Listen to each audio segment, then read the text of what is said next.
As followers of Jesus in the midst of another polarizing election season, we don't have the choice to walk away from our responsibility to change broken policies that are breaking our neighbors, or to end relationships with our family and friends who might think differently than we do. That's why this season of the Everyday Peacemaking podcast is exploring how we are to engage politics as citizens of the Kingdom of God and the United States. It's going to be hard and messy, but it's holy work, and we're here for it all. Thanks for joining us for Peace in Politics, becoming everyday peacemakers in and outside of the voting booth. Okay, John. Hello. Hey. Good to see you. Good to see you too. Okay, we're back at it. Talking about peace in politics together, equipping our listeners, our peacemakers. So who do we have on today? Who is helping frame and shape our peacemaking practices this election season?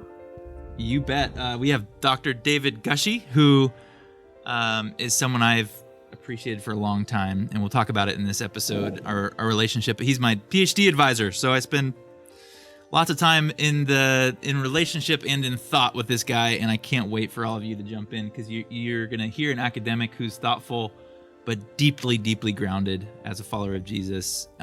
So he can say hard things in ways that are coming from, I think, as healthy place as you can hear them. So yeah, it's going to be good. Yeah, it's a great conversation, and I was really excited when I saw that we were going to get to chat with him, because I've seen his work in other places, and I've heard you mention him, and so I just got to have a front row seat at this just amazing conversation between you, who is an academic that I really respect, John, and then David P. Gushee, who's like one of my new favorite thinkers around Christian ethics. So yeah, let's listen to our conversation. Hello, Everyday Peacemaking Podcast listeners. There's two things with Global Immersion we wanted to let you know about. First, this podcast would not be happening if it wasn't for our Embers community. This is a collective of folks from all across the country and the world who give money every single month to help fund our everyday peacemaking resources, like our monthly periodical called The Monthly Peace, our daily contemplative prayers, webinars, and this podcast. So, if you'd like to join this community of funders for $5 a month or $500 a month, we would be thrilled. You can follow the link in the show notes or go to our website, globalimmerse.org, to jump in on that. Second, we're about to open up applications for our 2023 leadership cohorts. These cohorts are designed for faith leaders who want to go on a journey of discovery in the intimate company of peers and trusted guides. We want to do the slow, hard work that leads to healing and renewed vision for who you are and I am, and how we will collectively lead restoratively in the church of the future.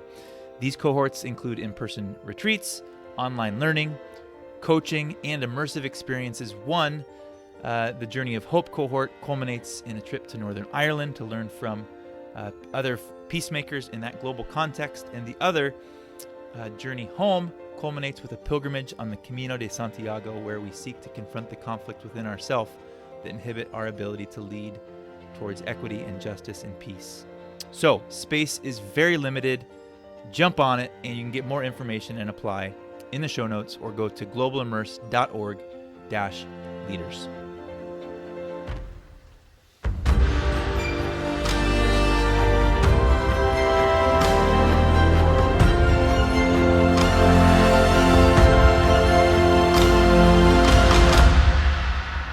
Okay, today we are with Dr. David Gushee, who is a friend and also my PhD advisor. So, this interview better go well, Oshita, or else I'm going to be in deep trouble here.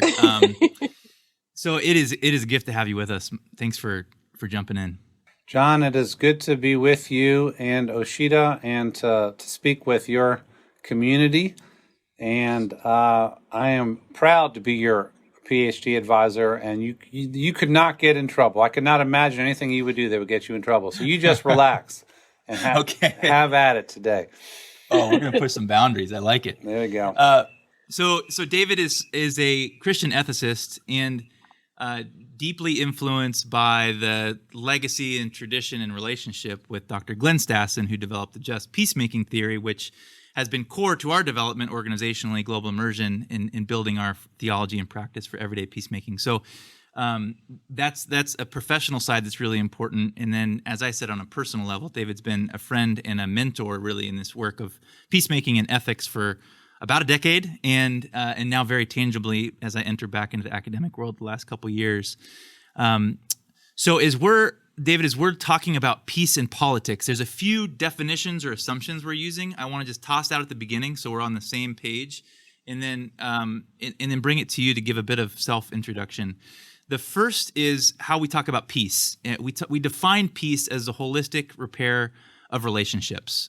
And that can happen in the relationship myself with God, on an interpersonal level with my neighbor or my family, or on a systemic level with the nation or the world. So there's three different tiers with which we're thinking about peace, but it's a holistic repair of relationship. The second is when we talk about peacemaking, we're talking about a proactive movement toward conflict with tools to heal and transform. So oftentimes peacemaking can be associated with peacekeeping, which is really about maintaining a status quo, which is some kind of pseudo-peace, usually allows broken systems and power structures to remain in place that continue to oppress those on the underside of those systems. So peacemaking is the opposite of that. It's moving towards the hard conversations, moving towards the policy changes that heal and transform. And lastly, when we talk about politics, we're simply defining it as the ordering of society, that we all as a society have to decide how we order ourselves.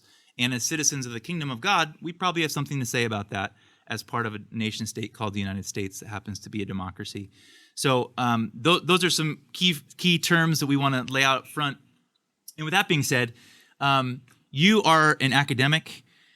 You're also a practitioner in many ways, and you've been a local pastor for many years. And the last few years have been crazy for all of us, and for a million reasons, from COVID to politics to on and on and on.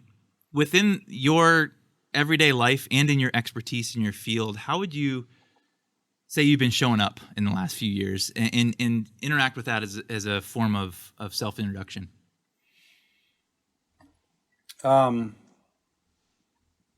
Well, as a professor, I've been trying to show up by providing quality education to students under COVID conditions.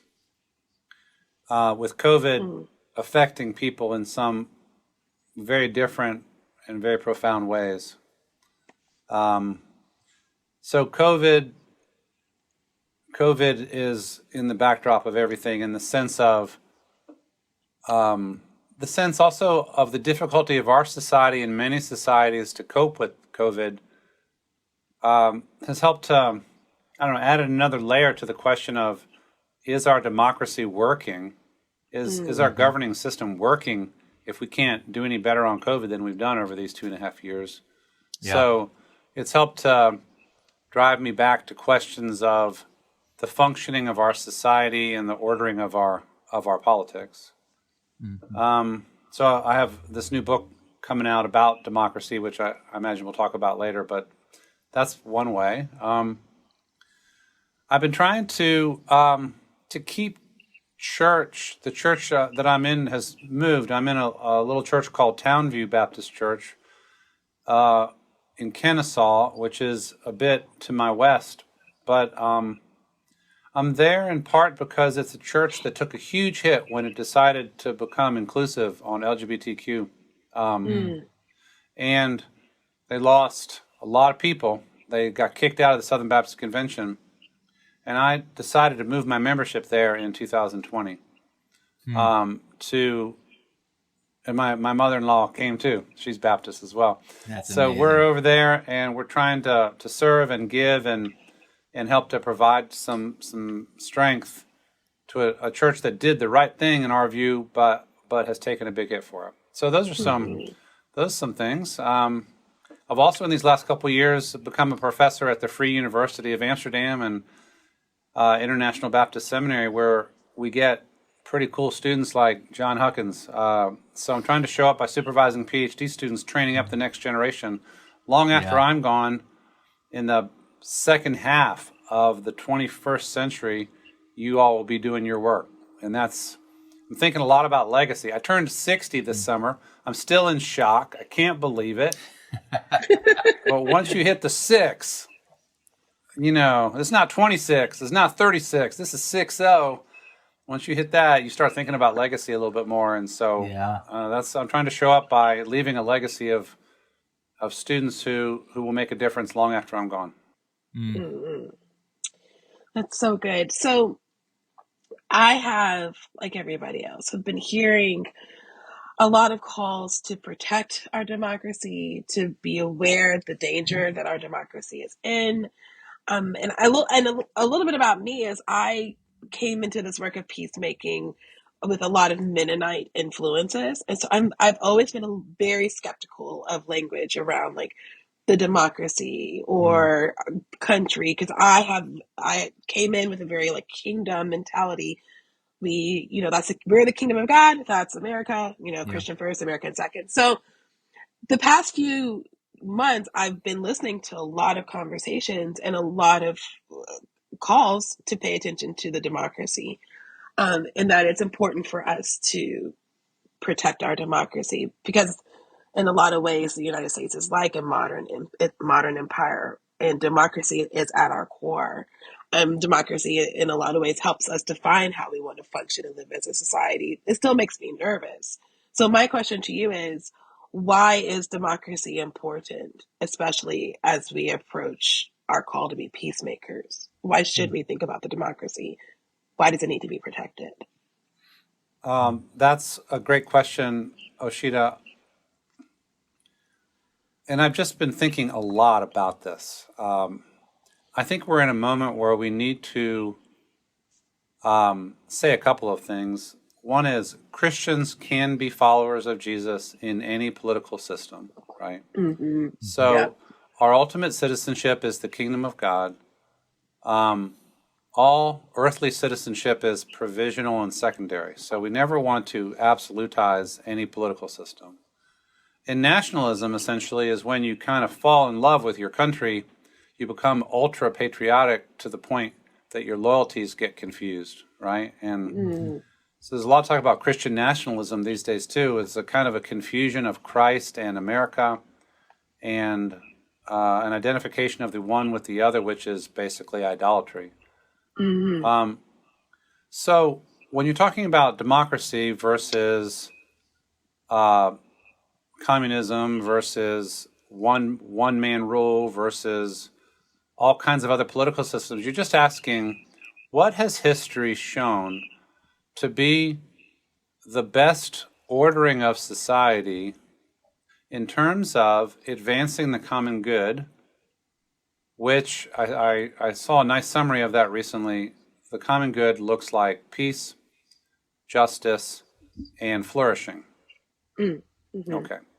So a reason to care about democracy is that while all democracies are imperfect, democracies have proven much better than other kinds of systems in protecting the rights of the powerless relative to the powerful, in giving more of a voice to more people, in creating a political system in which the flourishing of all rather than a few is more likely to be taken seriously, and in protecting against the abuse of power by one person or by a small cohort of people who have all the power.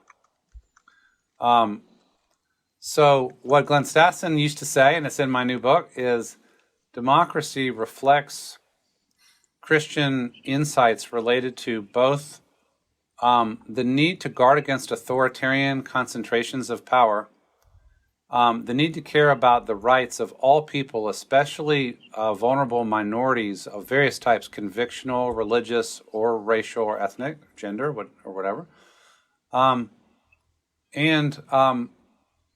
A democracy, a good democracy, has a sturdy constitution, good rule of law, profound civil rights and human rights protections, and various checks against the concentration of power. Mm-hmm.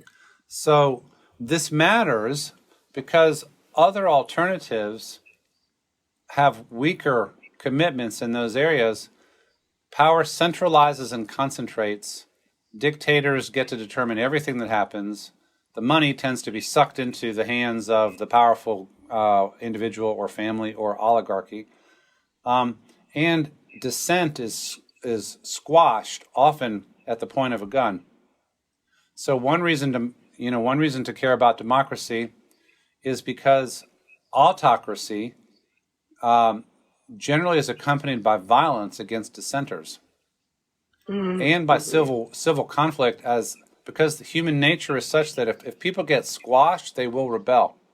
And so democracy tends to relate to a more peaceful civic order, because people feel like at least their voice is heard and their rights are respected, and they can get their day in court if they feel like they've been mistreated. So again, if we lived in the most dictatorial, awful country in the world and we were followers of Jesus, we could still be followers of Jesus. However, we might be in prison for being followers of Jesus. We might die for being followers of Jesus. We might be tortured for being followers of Jesus. We could still be that.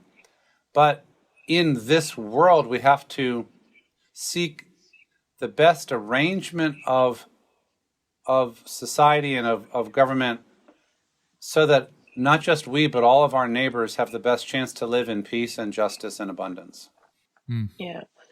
So I'm really curious to hear you give a definition or even share your experience with Christian nationalism, because you just brought that up. And as I'm listening to you, I'm thinking that Christian nationalism poses a threat to democracy.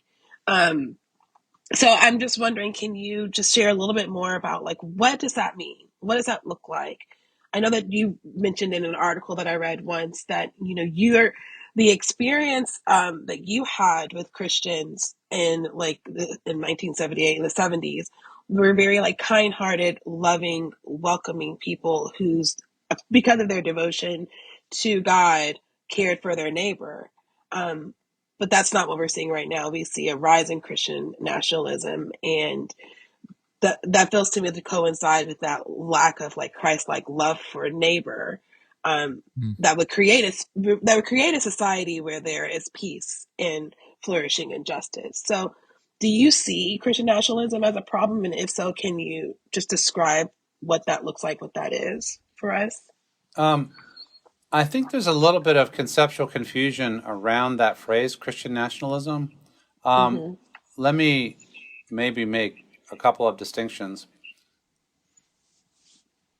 One, the older way we used to use the term nationalism in Christian ethics was, it's like ultra-patriotism, patriotism on steroids, right? So a nationalist is somebody who loves their country so passionately that they tend to say the only thing that matters is the well-being of my country. What happens in other countries doesn't matter at all. National pride, way over the top. Christian nationalism in that sense would be Christians who buy into nationalism and they think that that's what Jesus is all about. Okay. And that, again, is a form of idolatry. Right. Okay. Now, in the newer discussion in a book by Sam Perry and Andrew Whitehead called Taking America Back for God, they define Christian nationalism a little bit differently. It is ultra-patriotism, but they also associate it with a cluster of attitudes like militarism, patriarchy, sexism, kind of anti-immigrant, xenophobia. And so basically, in whiteness, it's all about whiteness too. So Christian nationalism in this sense is the idea that America always has been, and always should be a nation dominated by essentially white, straight, conservative Christian men, and that taking America back for God means reinstating this group and this vision as the center of the nation. So it's a reaction against every form of inclusiveness that has developed in our country, especially since the 50s, really. It doesn't want a society of shared power, of multiple people of multiple races and identities and language and ethnic backgrounds and sexuality and so on, sharing an equal spot at the table. It wants a predominant white, straight, male, Christian power nation like that. So it can sometimes also be impatient with democracy in America, because democracy in America now, however imperfect it is, does reflect the voices of this more diverse, pluralistic country that we now live in. Yeah. So if you're in modern America in the year 2022 and you believe that white, straight Christian men should be in charge, but these white, straight, conservative Christian men, maybe their provision is not prevailing, they're losing elections in this or that district or this or that state because people of color and women and gay people and naturalized immigrants and so on are voting, then they have to decide, are they going to accept that we live in a democracy with all these voices now, or are they going to say, maybe we can manipulate democracy so that those voices are not as powerful? Yeah. Maybe we can draw the district lines so that they don't get as, or maybe we don't count all those votes. Yeah. Can I jump in on that? Because I think this is important, and I know we want to get to the relational question too of like, hey, okay, how do we engage this political season with those who think differently than us as a peacemaking practice? But let me push one step further in this conversation around democracy. In your new book that's coming out, Defending Democracy from Its Christian Enemies, a compelling title, and I've read it, and it's really helpful. You use the language, you kind of move us through what you just described around Christian nationalism and the nuance of Christian nationism, and then you go and you build some new terminology, new language, and you call it ARC, Authoritarian Reactionary Christianity, which I would say in short form is when Christians feel like there's a revolution that doesn't help us, then we react to try to get things back to the way things were before the revolution. So after the 60s, there's a reaction with the religious right in the 80s to get things back to the way they once were. We hear this language now today of MAGA, Make America Great Again. Because we want things to be back to that version of America you just described that's white and male and straight. And when it gets out of control, we need to get things back into our hands of power.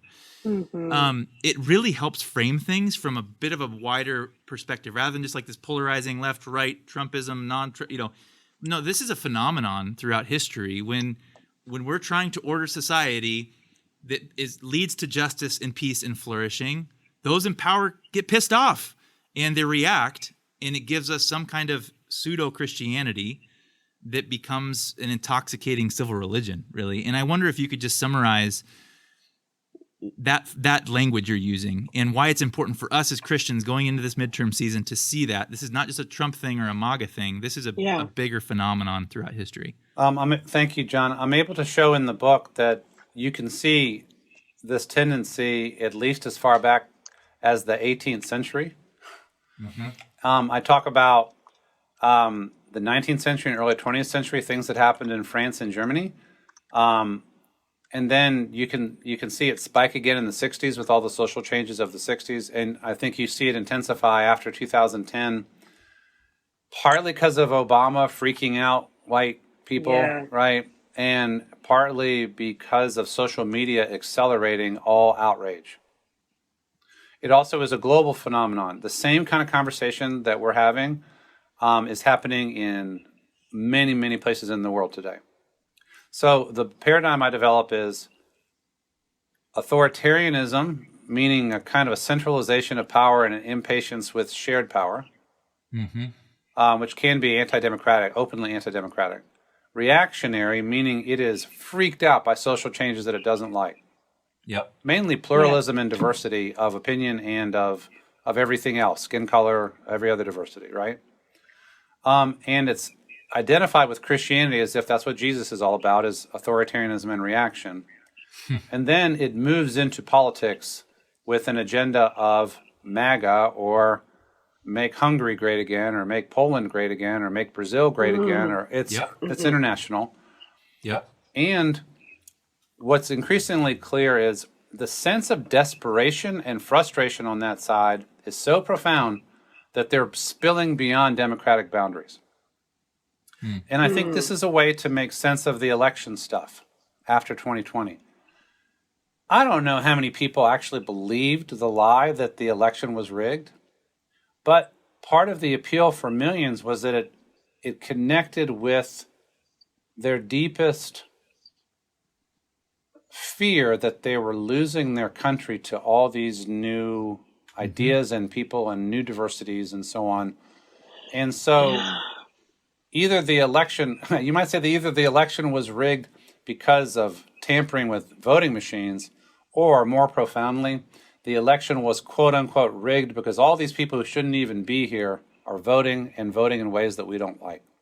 Yeah. It's about that. And in that sense, it connects to like the voter suppression stuff.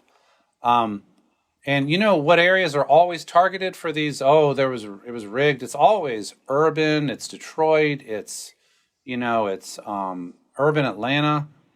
So this is code partly for some people have too much voting power and their votes shouldn't count. I actually saw some guy on, say that basically what we really need to go back to is the vote being reserved to white men of property again. Jeez. Wow. So really freaked out authoritarian reaction to unwelcome changes. And a lot of it is religious because the deeper diagnosis is godless moral relativism is on the march. And that gets associated with of course the fact that there are people who are not white Christians who have a voice in this country. Now the fact that many of these people who are not white Christian, well, they're not white, but they're also Christian, it doesn't register. Right? So anyway, it's a global trend and there is an anti-democratic edge to it.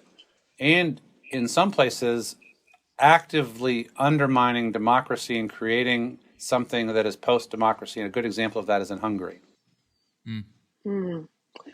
So as I'm listening to you describe this, and it's so helpful to think of what we're seeing in our uncles, our aunts, our neighbors, people in our church that we've worshiped with for years, and then all of a sudden some of their views around this have been exposed, and we're like, wow, how can we be in fellowship with one another? How can we take the Eucharist next to one another? As I'm hearing you describe it this way, for me, thinking about this as a peacemaker, somebody who wants to move towards the conflict, you've given me an empathy and just an awareness of like, this is not necessarily somebody who enjoys or who has chosen to have bigoted ideas, but those ideas have come out of this place of fear. These ideas and has come out of a place of vulnerability. And so that has actually helped me really humanize the people that I need to enter into conversation with that around politics. We have different convictions around politics, and I know that we have to have a conversation, or I have to be in community with them. So I want to ask you a little bit more, like what could we do, or how do we maintain relationships with people who have different political ideas and who maybe even might be leaning into that fear? What does living in peace and unity look like to you? It's like two tracks. On the one hand, I think that we need to continue to engage the political system and not get so frustrated that we ourselves give up. So we need to continue to vote and continue to study the issues and continue to be activists for specific dimensions of justice and peace and human flourishing, right? But then we realize that there are a lot of people, maybe even our relatives, fellow church members, who will vote completely different from us, whose politics looks completely different, who are actively opposed to everything we think is right. And that's hard. That's really hard. Thanksgiving tables have been really tense in this country for the last number of years, haven't they? Right? A lot of people trying to avoid what can we talk about besides what's on everybody's mind, how about those Padres? How are they doing? How about those Twins? Anything to avoid talking about it. I do think, in my own experience, there have been times where you call a timeout and say, let's not go here today. We don't have to talk about this every time we get together. Mm-hmm. But when we're ready, when we're spiritually prepared, when both sides agree, let's go ahead and have this conversation. Then I think you have it. So, I mean, in my own family, not my immediate family, but close family, the whole last 5 years have been filled with broken relationships over politics. Mm-hmm. People not speaking to each other for like over a year because of politics. This is real stuff. And it's scary because like if family members can't even talk to each other, what does that say about the rest of society, right? Yeah. Right. So I do think that in terms of your definition of peacemaking, we do have to proactively move toward the conflict, which means having a conversation, which involves, I think a good conversation is help me understand how you are getting to where you are getting. Mm-hmm. And it's not a bad thing to ask, what are you most afraid of? What are you most upset about? I think politics is so often visceral and irrational. Mm-hmm. It's not about reasoned arguments about what the environmental policy should be. And it's much more raw than that, you know? What are you most afraid of? And my research on this book, I think I've got a much better understanding of what the other side is most afraid of. I think what they're most afraid of is that the Christian faith and values, well, this is one level. The Christian faith and values that they once held dear will not be believed in by their children and grandchildren because the dominant cultural environment is going to discredit or laugh at those values and make them not cool. So they're afraid that their children and grandchildren will no longer believe the Christian faith. Yeah. And will no longer practice Christian moral values. They're afraid of that. But unfortunately, it's all tangled up for a lot of people. Not everybody, but for a lot of people, it's also, they're afraid of losing power in a culture that they are accustomed to being in charge of. And But they wouldn't say it that way. Do you think I think that's harder. That's harder to say, Yeah. right? But if you ask them, well, why were you so opposed to, say, Barack Obama? Somewhere in there, for a lot of people, is he's not one of us. Oh, okay. Okay. And so that's why you had all the like birtherism stuff and the, you know, he was secretly a Muslim. That was code for he's not one of us. I think one reason why Joe Biden could get elected president, but probably Kamala Harris couldn't have in 2020, it's the one of us thing. It's white maleness at the center of power in this country.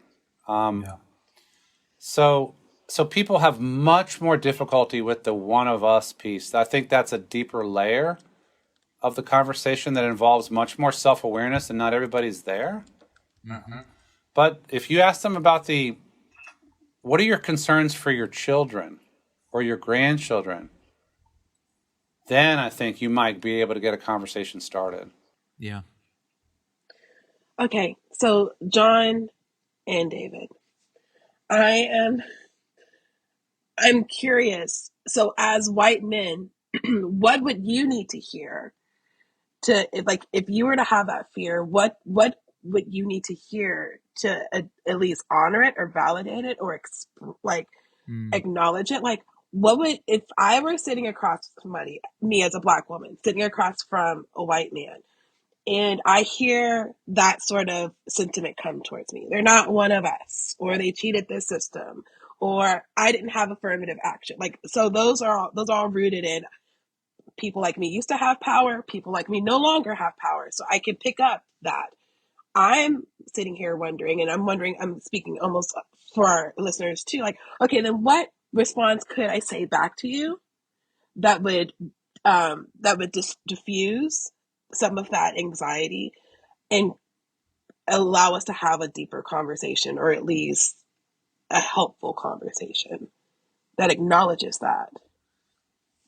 That is such a beautiful question, and it's a gracious question, because what one proper or possible response would be to say, too bad, dude. It's a big country. There's a lot of people here. Everybody gets a voice, and sometimes you get a voice, and other times other people get a voice. Or now you get one. Well, here's one thing you say.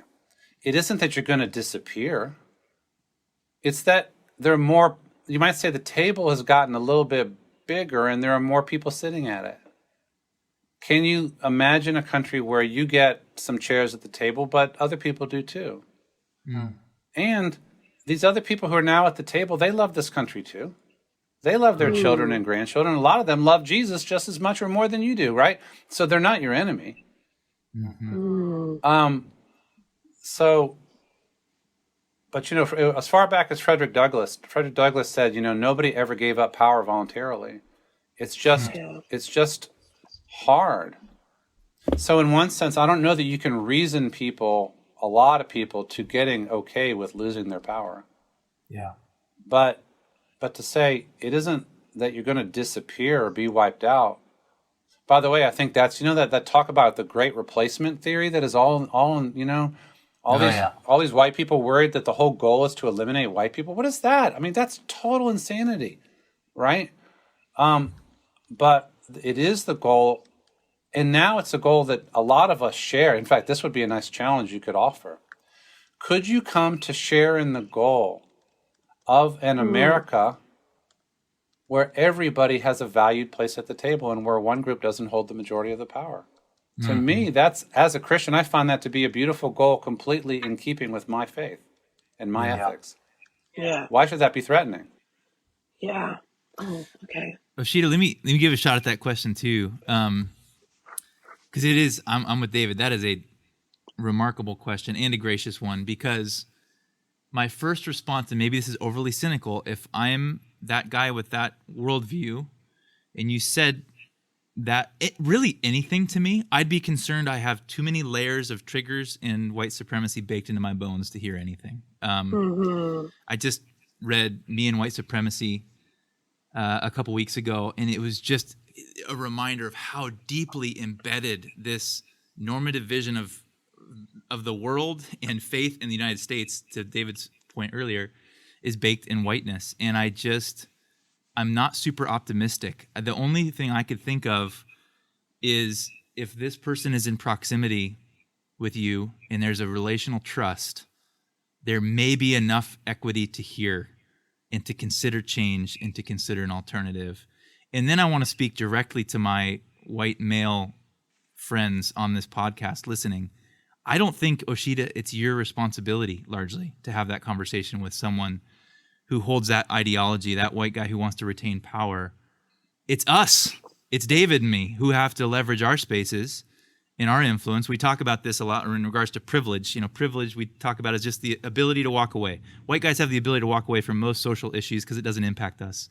So we have to decide, when are we going to leverage our privilege? When are we going to lay it down? And I think this is a moment for us white guys to leverage it.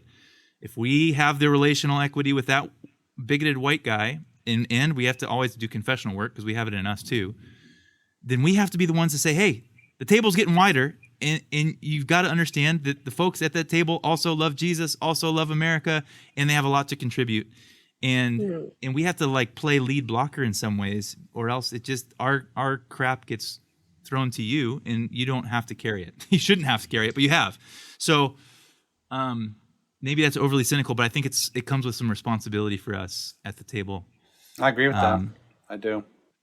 Yeah. I appreciate that, because I absolutely feel that is, I'm in this weird position because I because of the work I do, I feel comfortable entering to these spaces with white people and do the work of peacemaking. But I know that not every person of color is called to do that or has a desire to do that. So thank you for practically helping me figure out what to do in this particular calling to be a peacemaker towards white people. But also thank you for that protective stance, because I think, again, we're not all called to practice peace the same way. And so people of color need to be able to say, I'm going to tap out. That's not for me. Yeah.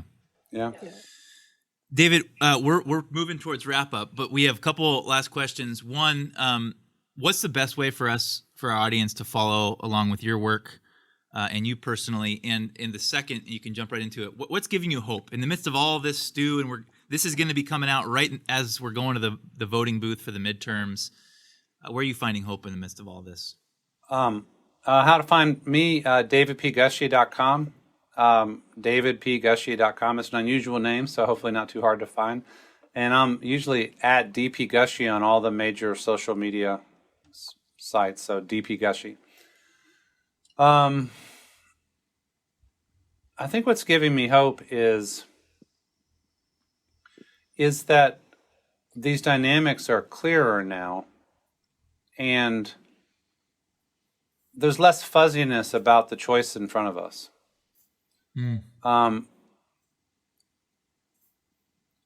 Christians in this country who have had a dominant position, white male Christians, need to learn to follow Jesus out of, resentful, privileged reaction to partnership, service, and community on equal terms with other human beings.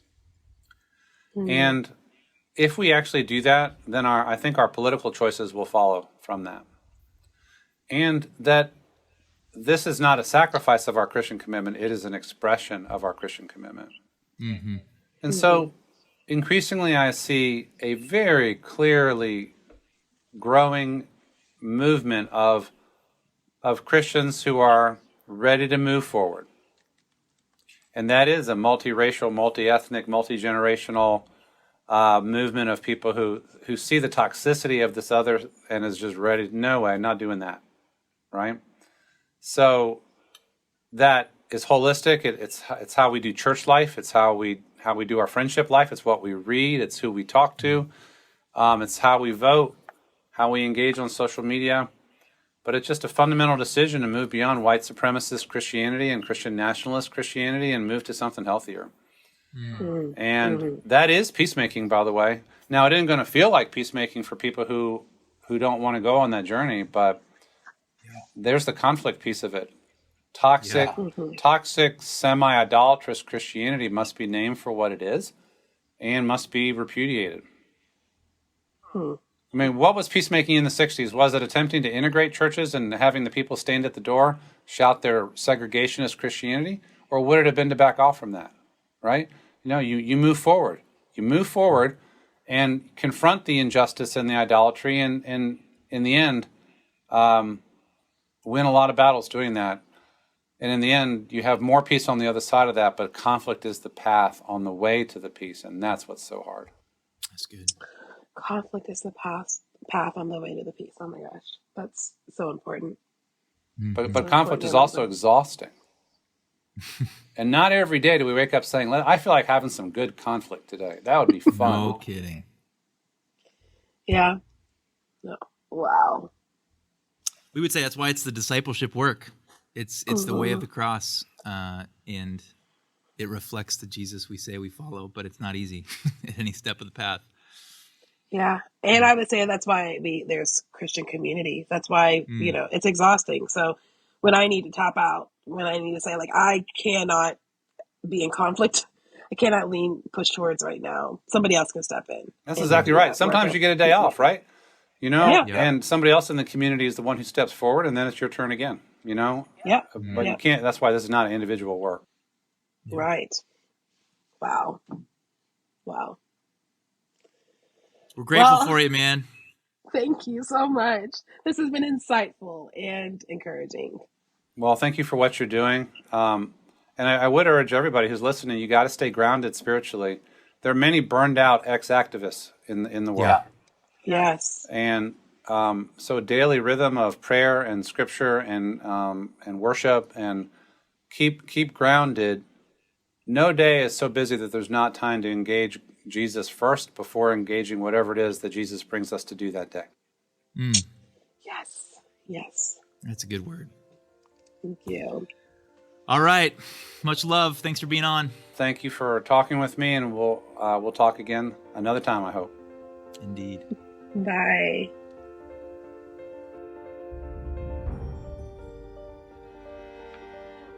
Oh my gosh. Oh my gosh. So what I appreciate about our conversation with David P. Gushee is that he is an academic, but Yeah. he is such a grounded person. He's such a devoted disciple of Jesus. Mm-hmm. And I could just tell that in the way that he so lovingly and thoughtfully taught us, Yeah. but then directed us back to Jesus and the Jesus way. Yeah. I'm so glad that you got to introduce us to your PhD advisor, John. Yeah. I think that's what you just described, Oshita, is one of the big reasons why I was compelled to study with and under him. Was like, a lot of academics honestly can be a bit stuffy and overly cerebral, and it's like the formational elements don't resonate with me, at least. It seems more head than heart. And David is someone who I feel like is a really wicked smart academic, but also moves relationally and with a heart forward in ways that are accessible for the rest of us, you know? And I think that groundedness, especially when you're talking about such hard things. I mean, this dude talks about like the most polarizing issues in Christian America. And if you're not grounded, you're probably not going to be super helpful. No. So tell us a little bit about so your kind of academic brain, how did it get fired? And super excited. Yeah. As we were listening to David Gushee talk. I think the stuff in this episode, there's so much talk and so much great literature out there around Christian nationalism right now, but it's kind of tossed out a bit frivolously. And there's a huge blanket for it. And then we almost use it as like a label, and we place it on all sorts of people who just seem to be a little maybe more zealous around the United States than we are. So his nuance around that, I think, was really helpful. And to see the history of this isn't just a new thing with MAGA. This is like a historic trend that when we want to retain power, we default to authoritarianism. When culture changes, we want to become reactionary to bring things back to the way they once were. And that's all a mucked up version of Christianity. And so when he's talking about that authoritarian, reactionary Christianity, rather than just like Christian nationalism at large, it was helpful for me to see this as, okay, I can diagnose what's happening now in a historical way. And like you said, it grows my empathy. Like you begin to see that generations ahead of us, maybe who are falling victim to this in more ways, are trying like to think of legacy in their future and their version of Christianity to pass on to their kids. And it's not all just inflamed rhetoric and hate, although it can manifest itself in that way. There's something deeper that's driving them. Right. And then it also, for me, thinking about, God was faithful and God was in the midst when those things happened in the past. So God is with us now. I think that partly because of social media, because of the 24-hour news cycle, our access to information, I feel like there is a cultural catastrophizing that we have normalized. And so to sit with somebody and say, this is a historical thing, this happens, this societies do this. Yes. So right. we are not uniquely we're not a uniquely evil generation that these things are happening. Makes me grateful because God was with people then, and God is with us now. Yeah. We're going to be okay. Totally. It'll look different, things will be different, things will be shaken up, but we'll be okay. You know? Yeah, it kind of pulls us out of that soundbite, mic drop, tweet level view of what's happening. It's helpful. Right. What about you what was popping for you in that conversation? Yeah, so what I appreciated, 2 on the Enneagram, pastor. So the second question is always my bread and butter question. I love the second question we ask, how do we actually do this work relationally? So I appreciated when he said, when I asked, how do we have this conversation? And he said, sometimes we can say, we don't have to talk about this today. Yeah. This doesn't have to be the thing we always come to. And when I think about that, the courage and the clarity to say, we don't have to do this today, that also means that we're having a conversation or we're in that relationship, we have a commitment to say, okay, we're going to be self-aware of our own spiritual grounding. We're going to be self-aware of our own triggers. Yep. We're going to try and say, nope, not today. And we're going to, try to have a conversation. No, we're not ready. So we'll step back, maybe come in again. Should we have this conversation? I feel really triggered. Something bad happened. I don't think so. There's like a graciousness and a patience and a perseverance just in that one technique that he gave us of saying, we don't have to do this today, because today means that there could be a potential tomorrow. That's right. And we want to make sure that both parties are bringing our most grounded and most loving selves to that conversation. And then I just appreciated both of your posture as white men when I ask, like, how do I be in these conversations? Because I want to be in these conversations, but it's kind of scary and exhausting. Totally. Especially going into this election season. So you bet. Yeah. I'm so glad you brought that up. Thanks. What about you? I mean, I think there was even his final word about there's always enough time to be with Jesus before you go out and do the work that Jesus calls you to do was really resonant. Because I can feel my brain and my heart begin to disconnect when I start getting frenetic or about life and to-do lists and angst and frustration, and that reminder, even among all the issues, and for him as an academic and involved in all these things, to say, wait a minute, we're not above. In fact, not only are we not above just good old-fashioned silence and prayer and meditation, we it's the necessary sustenance for this work. And really, that's the peacemaking work. If you're listening in, we have 3 days a week. We offer contemplative prayer through Global Immersion because we believe in that so much, to cultivate the soul of the everyday peacemaker. If we're not grounded, we're cooked.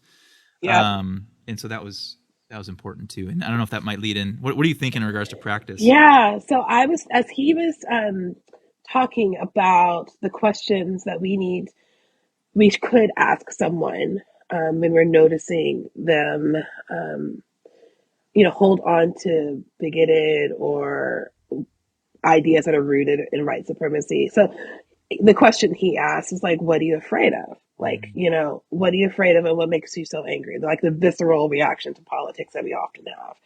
And it made me think of this way that I had read the story of the prodigal son. I had read it during Lectio Divina and kind of had an aha moment that the son who was angry, the son who stayed, he was angry and he was afraid. He was angry that his brother was getting attention and love and care. And he was afraid that his father didn't see that he was faithful and he had been faithful. And then the father said, you've always been with me. Everything I have is yours. So what I'm going to invite our listeners to do is to practice Lectio Divina with the story of the parable of the prodigal son. That's found in Luke 15:11-32. And before you do that, right at the top of the page, what am I afraid of, and what makes me angry? And read through that and practice Lectio Divina. And I would say, if you are a person like myself, I am not part of dominant culture.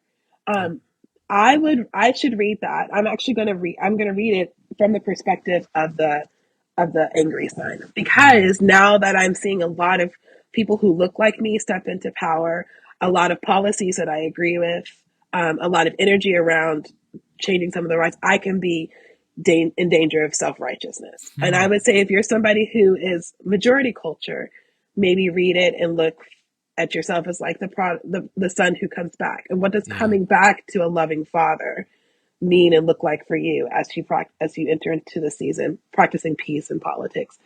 And then do whatever else the Spirit tells you to do as you do Lectio Divina. Yes. But the process of Lectio, for those of you who are not familiar with it, there's 5 steps. The first one is you read the passage, and you intentionally read it slowly and carefully. I like to sometimes go through and circle words and phrases that shimmer or stand out to me as I read it that first time. Then you pause and you pray. So maybe pray those 2 questions. Lord, what am I afraid of? What makes me angry? And then you spend some time meditating about that passage. But between each step, you read the passage again. So you read it, and then you read it again. You read it, circle of things. You read it again. You pray. You read it, meditate. You read it again, and then you contemplate, which just is sitting and resting in God's presence. It's different than meditation. Meditation is actually thinking about like what is going on in this text as it relates to me. Yeah. Contemplation is I'm just going to sit with God's presence as I see it and experience it in this text. Then you read it one more time with the next step or the final step of actions, like go and do likewise. Go and do whatever the Spirit is telling you through the scripture, through the text. So 5 steps again. In each step, you read it in between. You read it, circle important words or phrases. You read it again, you pray, just have a conversation with God. You read it again, meditate. What's coming up in that text for you as it relates to you? Read it again, sit in God's presence. Read it again, go and do likewise. So spend some time with the parable of the prodigal son, and we'll see you back here for our next episode. Sweet. This is the beauty of having a spiritual director in the co-host role. Thank you for that, Oshita. Okay, well, thanks for listening in, everybody. We encourage you to go to the show notes and download the PDF, which are free PDF, with a series of practices that we've built out of this season. And we want to offer this closing blessing as you go. May we not be driven by our fear, but by our pursuit of justice, peace, and flourishing. Thank you all.